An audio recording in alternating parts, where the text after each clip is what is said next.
Am I falling in love with my own view of things? Am I convincing myself that I'm righteous or something? And so I've always felt uncomfortable about a memoir. And as I said, what I was convinced to do is, but that book is not a memoir. There's lots of important things about my life that are not in there because they don't connect to leadership. I was trying to tell stories, as I said, to trick people into learning about leadership. But that explains my original discomfort. On May 1st, you wrote an opinion piece in the New York Times explaining, when you're talking about leadership, that amoral leaders have a way of revealing the character of those around them. Sometimes what they reveal is inspiring. How so? I bet you all have had bosses like this. I kind of hope you haven't, but who create an environment that is oppressive and feels wrong. And maybe I'll say a word about what I said in that article about how Donald Trump acts. I was struck that Donald Trump almost never stops talking when you're with him, and he's making assertions the entire time. At my dinner with him, which was a really freaky experience, my dinner alone with him at the end of his first week, he just kept saying stuff that I didn't ask about. He had the largest inauguration crowd in American history. He didn't make fun of a disabled reporter. I never touched this woman or that woman. I didn't ask any questions that called for that as a response. And so I just sat there and didn't interrupt the man. But at the end of the dinner, I wondered, so if I just agreed to all that stuff, and then I saw it happen in meetings where he would just say things over and over again, and because people didn't jump in and say, Mr. President, actually, I've seen the video, you did make fun of that disabled reporter. It was almost like there was this silent circle of assent or agreement, a web being wrapped around you. And then he would engage in these rituals where everybody had to praise him at cabinet meetings.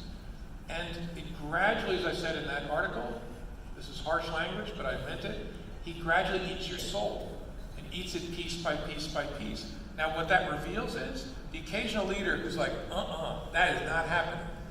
And we had one in the cabinet until a few months back, who was the Secretary of Defense, James Mattis, a career United States Marine, who, if you go back and watch video, at these sessions in the cabinet where all the cabinet members talk about what an amazing leader Donald Trump is, what an honor it is, never says that. Always says, Mr. President, it's an honor to represent the men and women of the American Armed Services. That is revealing character. So pressure like that reveals character. I don't know if there are Game of Thrones fans here, but someone asked me once, do you see anything like that in the Game of Thrones? And I said, heck yeah. Cersei Lannister was a deeply, we the North, I guess, if you're in the right place, deeply unethical leader. Most people knuckled under to her. Ned Stark got his head cut off because he stood up and said, not me. That's what unethical leaders tend to do. In the bulk, they bend and break weaker people, but they also offer the opportunity for stronger people to stand up and be counted. So based on what you told us in your talk just a few minutes ago, and you talked about how your wife said you should find the good in this. Right now, the time that we're at this very moment, after writing this column in the New York Times, do you think there is good that will come out of this? I do. He surely doesn't intend this, but Donald Trump has accomplished something. He has reminded Americans of the importance of values. He's reminded all people of goodwill the importance of alliances, again, in a backwards way, of the importance of free trade. He has, without intending it to, I believe he's achieving a rebalance of power in the American government closer to what our founders intended. He's going to leave the presidency weaker, which is not a bad thing. Power is going to flow to the courts and to Congress, and that's largely possible because the Congress is now controlled, is split. But that shifting is a good thing. You can make an argument that in some ways the United States needed Donald Trump. I don't fully buy that, but I see enough good. There are a whole lot of people writing and speaking to their kids about truth-telling, that the truth is a real thing. We must seek it, speak it, and stand up for it. Bullies are bad. Those conversations are happening all over the United States. And so I know it can get depressing when you say, well, 42% of the American people strongly support Donald Trump. Sure. But 60% of the American, the math doesn't work, 58% of the American people strongly oppose Donald Trump and believe he doesn't reflect their values. That's an awakening that in some ways we needed. Again, I don't think Donald Trump has any sense of the way in which he's accomplishing these things, but that's the good I see. When we speak about this awakening, there is also the truth that we live in interesting times, especially as we are in the midst of the fourth industrial revolution. So many people will likely have jobs that will be automated in the future. When we talk about skills, many different groups have to gain new skills. If we look at the cybersecurity industry as one example, and many leaders in this room, we see a shortage right now of up to 3 million positions. So what would you say to leaders in this room who are trying to encourage more people to come into this industry? What can you do as a leader to try to encourage that next generation? Yeah, that's a hard one. I don't have an easy answer for that one. Obviously, you're going to have to pay a lot more to drive the market, to develop the talent you need. The talent will come if the money is there, but that's a longer-term strategy. I struggle with this at the FBI, because think about the problem the FBI has. We're competing to get the kind of young people you're hiring. You're paying a lot more dough than we. You may not have the same standards that we do. They may be able to smoke marijuana on the way to their interview. And so you have a competitive advantage. How do I get those people from you? And I'll be honest with you all, I badmouth you as immoral and soulless places to work. But I can only compete so much on that kind of stuff.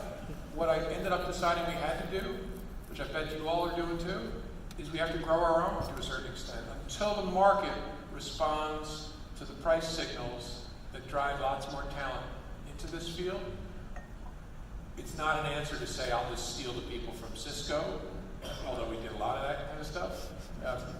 It has to be, I've got to take people of talent and try and grow them internally. Won't be able to grow them to the high-end specialty talent, but a lot of the work we need people to do is not rocket science. And so growing our own, people have already committed to the life that is the FBI, was part of our solution in the short term. When we talk about cybersecurity as a skill set, according to the Washington Post, in the wake of Russia's election interference campaign in 2016, there has been a new wave of political candidates in the United States who are actually touting their experience in the cyberspace. How important do you think that is? I think it's really important, but also it reflects reality. Maybe it's a lagging connection to reality. We've connected our entire lives to the internet. It's where our kids play, it's where we bank, it's where we are social. If I had a social life, it would be there. It's where we have social lives. Everything is there. And with the Internet of Things, right, my running shoes are now speaking to my refrigerator, which is speaking to my t-shirt. So our whole life is there. And that means all the things that threaten us as nations, as communities, as people are there. And so just as candidates used to run for office touting their military experience, which is really important, still important, but the threats are in this space. And so if you can tell the American people, I understand the threats in this space, I understand the harm that could come to your children, to your financial institutions, to your enterprises, I will be better able to protect you. So it makes complete sense.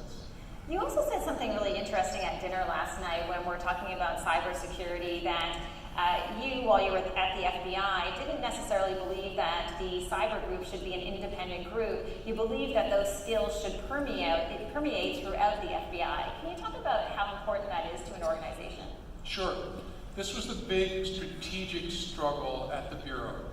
How do you deploy, equip, and train against this threat that's coming at you, first of all, at the speed of light, coming from all over the world, and implicates all of your responsibilities. The terrorist threat comes at us through the digital domain, the fraud threat against children, the espionage threat, and we were organized, but still were when I left, with a cyber division at headquarters, dominated the work, and then we had cyber squads embedded around the country. And it occurred to me that that's not a lasting deployment for this reason. I would say to the whole workforce, look, this organization of ours, the FBI, was born in large part in response to the last great transformation of human experience 100 years ago with the advent of the automobile. Because suddenly, 100 years ago, criminals could move with breathtaking speed across distances no one had ever thought of before, like 2 states, even into Canada and back in the same day. And we have to figure out how to respond to that, and local police can't, because they can't cross the boundaries. So we need something new. We need a national force, and the FBI was born.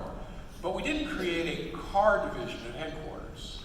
Instead, what we did is sent automobiles out to our field offices and made sure all the agents knew how to drive. And so I actually think about this the same way, and one of the things I was trying to do was make that pivot before I was fired, to figure out, given that the terrorism threats come in there, the espionage threat of fraud, the expertise ought to be embedded with the people responsible for those threats, because cyber is not a threat, it's a vector. It's a way. Terrorism is a threat. Fraud is a threat. Espionage is a threat. And so figuring out how to pivot to distribute the talent was a challenge, but also to be humble enough to know that as the threat evolves, we're always going to need a specialized expertise. And so how do we do both? Retain a specialized expertise and embed it in the way we did with automobiles 100 years ago. And so I would bet that my successor, Christopher Wray, is trying to make that same pivot today. It just makes too much sense. Coming up in early June, you will be going to Toronto and doing a debate where you're talking about regulation among the large tech giants such as Facebook and Google. And my question to you really is a two-part question. One is, what do you think about regulating those large social networks? And the second part of it is knowing that we have apps out there like TikTok is one example coming out of China, which now has more young people using it than Facebook and Instagram combined. How could that be regulated in the future? So what are your views on both of those questions? Yeah, I'm going to Toronto, and first of all, and I'm hoping that the Raptors are world champions when I get there. I'm not saying that for your benefit. I just happen to hate the Golden State Warriors. They're just too good. They're too good. I think Kawhi and his team can get it done. It's going to be a very hard thing, though. And so I'm taking the pro in this debate for that big tech ought to be regulated in the public interest. And I see the opportunities for regulation in 3 different lanes, one of which I'm uncomfortable with, 2 of which I'm more comfortable. So let me start with the comfortable ones. I do believe that we need to think about big tech platforms differently in applying antitrust laws. Because we normally apply antitrust laws by trying to figure out what's the price impact of a large enterprise, and are the consumers being harmed by prices that would be higher than they should be if there's robust competition. It's an interesting problem because this isn't about price. It's about knowledge and opportunity and freedom that the consumer is denied by virtue of the monopoly power of places like Facebook, would be the argument. So I'm okay with thinking about regulation there. I'm also okay with thinking about regulation of big technology to see if we can find a way to guarantee that court-authorized access to content is possible, so that we can bring to justice pedophiles and terrorists and fraudsters. And we're drifting, all the world is, but the US and Canada are both drifting to a place where judges are going to be powerless to order access to content because of ubiquitous strong encryption. And that's a really hard problem, because I believe both in the security of children and the security of my banking information, and those are in collision here. The third part that I'm a little less comfortable with is, should you think about regulating content on these platforms to weed out hate speech, threat speech, things like this? As someone who grew up with a robust constitutional framework for free speech, I'm deeply uncomfortable with that. The notion that government is qualified, even if the law permitted it, to figure out what the appropriate speech is makes me very nervous. And so I would want to be very, very careful there. I actually think the platforms have done a good job of responding to public concern about their genius being used for terrorism, for example, or pedophilia. And that's a very good thing. I think it makes it easier to avoid this question. That's the last part of your question. I actually don't worry that much. My worry about regulating the platforms would be, are you going to drive innovation to places outside of North America, for example? I don't know, because the Chinese so heavily regulate and restrict and censor their social media world, at least it's currently set up. I have a hard time imagining Americans or Canadians migrating to those social media platforms because of the censorship that the Chinese will insist be there. And so I haven't thought about this in a great way, but it isn't front of mind in terms of one of my worries. I don't see people, if Facebook is regulated in some way, deciding, you know what I'll do? I'll go on WeChat. You're not going to do that, because then the Chinese will be reading all your stuff. And so I worry a little bit about that. Now, I haven't thought about whether the Swedes have some great idea or someone else that would be competitive. That's my initial reaction to it. Excellent. We're also seeing a number of different ways that industries are using artificial intelligence. We're also seeing fraudsters use AI. I'm thinking about videos such as deep fakes. We're also seeing a rise in the number of doctored videos like the recent Pelosi video that we saw circulating. So can you talk a little bit about the threat of AI, but maybe also some of the positive outcomes as well? Yeah, the threat is hard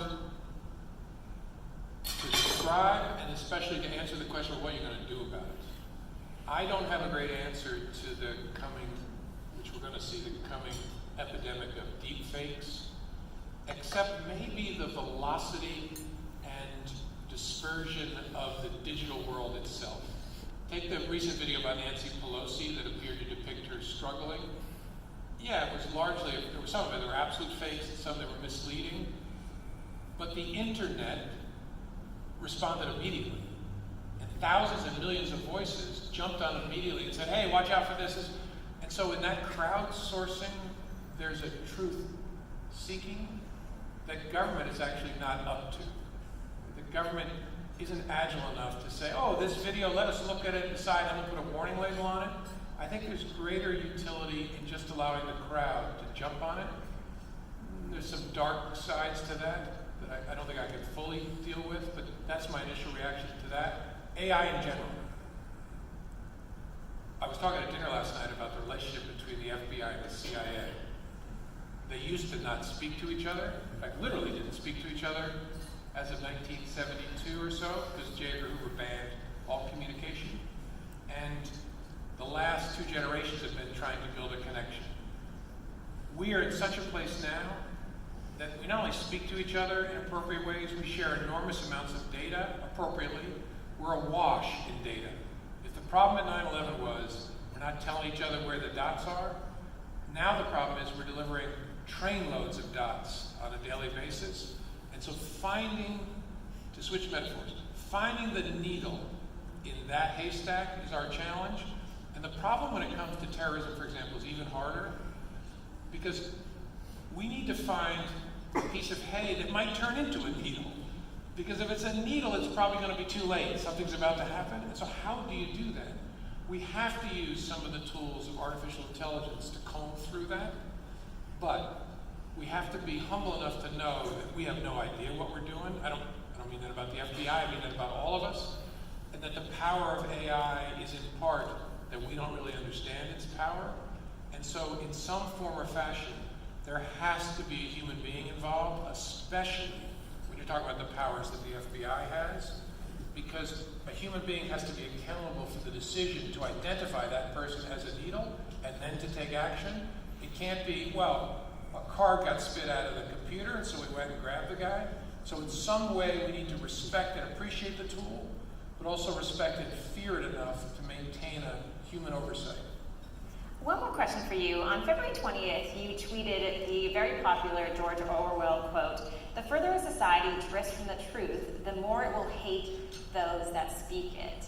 My question for you in terms of where we're at today, do you think it is the responsibility of individuals to start standing up and to be able to say, you know, that video is doctored, this is the truth, these are the facts? Is that what it's going to require?